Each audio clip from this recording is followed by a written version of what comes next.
देखिए बिल्कुल जो ऑपरेशन है लगातार एनडीआरएफ का वो लगातार चल रहा है।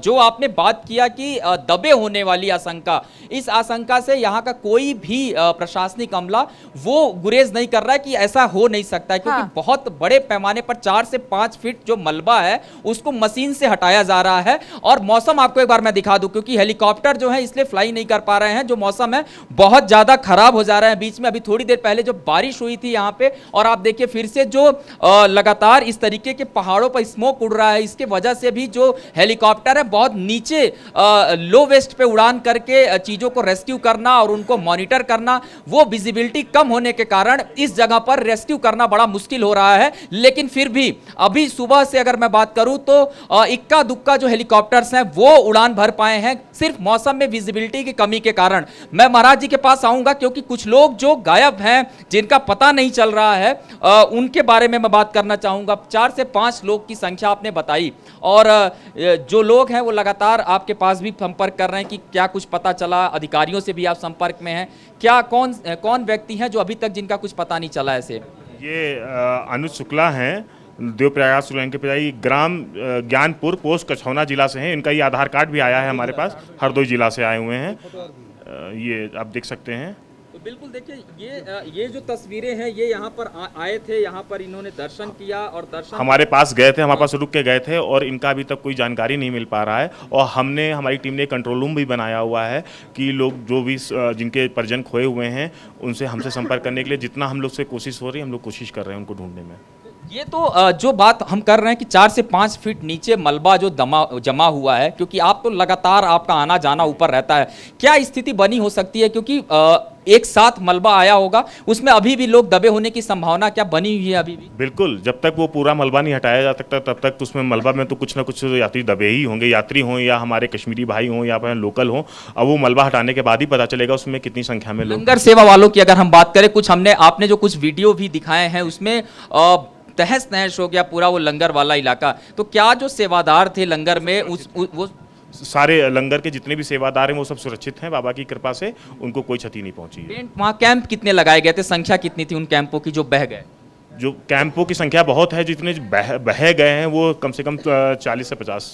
40 से 50 हाँ, कैंप बह गए हैं, जिसमें यात्री रुकते हैं, प्रसाद लेते हैं और पूजा वूजा का सामान होता है, ऐसे कैंप हैं वहाँ पे। आखिरी चरण की अगर मैं बात करूँ, जो लगातार ऑपरेशन चल रहा है, एनडीआरएफ की टीम, एसडीआरएफ की टीम मौके पे लगी हुई है, जेएनके पुलिस भी है, रात के कितने बजे तक इस सर्च ऑपरेशन को लगातार किया जा रहा है? आर्मी ने रात भर किया हुआ है, आर्मी एनडीआरएफ की टीम ने रात भर सर्च ऑपरेशन किया है, और उनका जो डॉग स्क्वाड भी होता है उसको भी भेज दिया गया है, वो भी शिनाख्त कर रहा है, वो भी अपना जैसा वो करते हैं, डॉग स्क्वाड भी ऊपर ही है। बिल्कुल, तो आपको एक और तस्वीर दिखाता हूं। ये दुर्गम इलाका क्यों मैं बार बार कह रहा हूं, क्योंकि यहां पर जो बगल में ये पहाड़ी के हिस्से से रास्ता होकर के जाता है, इस रास्ते की अगर मैं बात करूं तो ये है निचला इलाका सबसे। इस निचले इलाके की अगर मैं बात करूं, अपने कैमरामैन से कहूँगा दिखाएं, यहाँ से एक नदी बह करके जाती है जो सिंध नदी है। मैं अपने कैमरामैन से कहूँगा इधर ये तस्वीरें दिखाएं।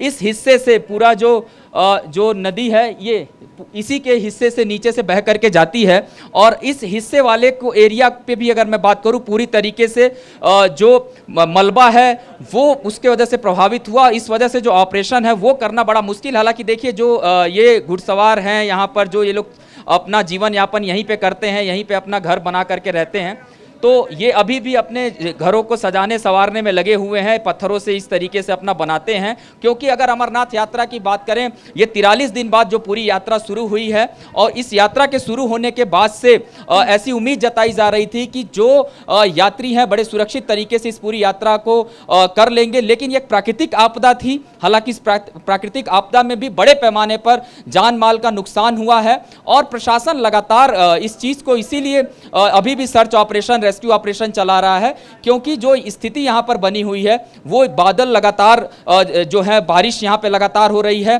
और जो विजिबिलिटी है मैंने दिखाया वो भी बहुत ज़्यादा कम है। इसके वजह से जो हेलीकॉप्टर फ्लाइंग करने वाले हैं वो ज़्यादा नीचे तक आकर के फ्लाइंग नहीं कर पा रहे हैं। हालांकि अगर मलबे की बात करूं तो जो मलबा है, इस तरीके के बड़े बड़े जो मलबा है आप देख सकते हैं, ऐसे जब चट्टान टूटती है, बादल फटता है, तो इस तरीके के जो मलबे हैं वो टूट करके नीचे निकल करके आते हैं, और ऐसे बड़े बड़े जो बोल्डर हैं, ऐसे बड़े बड़े जो पत्थर हैं, इनको हटाना और उसमें लोगों को खोजना, उसमें जिंदगी खोजना अपने आप में एक बहुत बड़ा चैलेंज है एनडीआरएफ के सामने भी, एसडीआरएफ के सामने भी। हालांकि जेएनके पुलिस जो है वो लगातार सर्च ऑपरेशन कर रही है, इसमें एनडीआरएफ की टीमें लगातार लगी हुई हैं।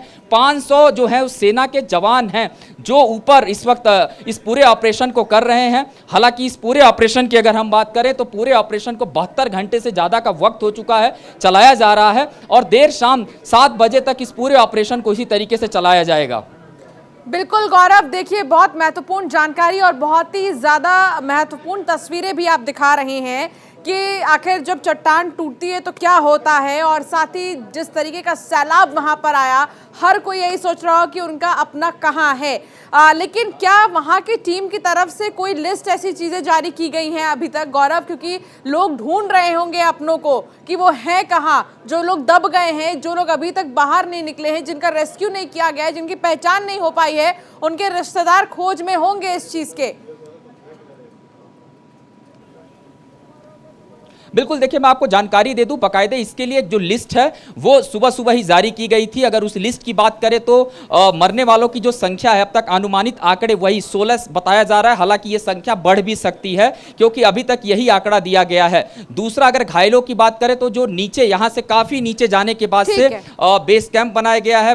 उस बेस कैंप में लोगों का उपचार चल रहा है। जो गंभीर रूप से घायल उनको श्रीनगर की तरफ भेजा गया है और अभी भी जो मिसिंग वालों की संख्या 50 के ऊपर पहुंच गई है कि 50 लोग जो ऐसे हैं जो बिल्कुल जिनका पता नहीं है वो हैं कहां पर, उनको तो खोजा ही जा रहा है। इसके अलावा कुछ ऐसे भी लोग हैं जो यहां पर आकर के रह रहे थे, उनके साथ में आए हुए लोग थे, वो अपनों को खोज रहे हैं। इससे पहले जब मैंने बातचीत किया था तो कुछ लोग पंजाब से आए हुए थे, कुछ लोग महाराष्ट्र से आए हुए थे, तो उनके साथ में जो आए हुए लोग थे वो भी मिसिंग थे। हालांकि बड़ी बात यह है कि जो लोग मिसिंग हैं, जिनके सामान मलबे से नीचे से मिल रहे हैं, वो बाकायदे उनके मोबाइल, उनके नंबरों पर फ़ोन करके उनके घरों तक इस बात को कह रहे हैं। और ऐसे भी लोग हैं जिनके गाँव तक फ़ोन एनडीआरएफ के लोग कर रहे हैं और पूछ रहे हैं कि क्या वो सुरक्षित हैं।